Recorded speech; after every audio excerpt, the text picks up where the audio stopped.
అయినా పబ్లిక్ గా నన్ను ముద్దు పెట్టుకున్న బావతో సిగ్గు లేకుండా మూడు ముళ్ళు ఎలా వేయించుకుంటున్నావే?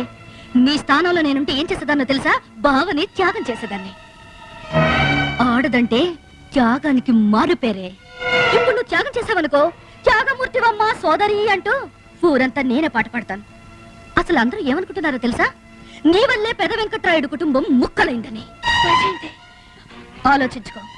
నాతో పెళ్లి జరిగితే ముక్కలైన కుటుంబం ఒక్కటవుతుంది. అలా జరగాలంటే నువ్వు త్యాగం చెయ్యాలి.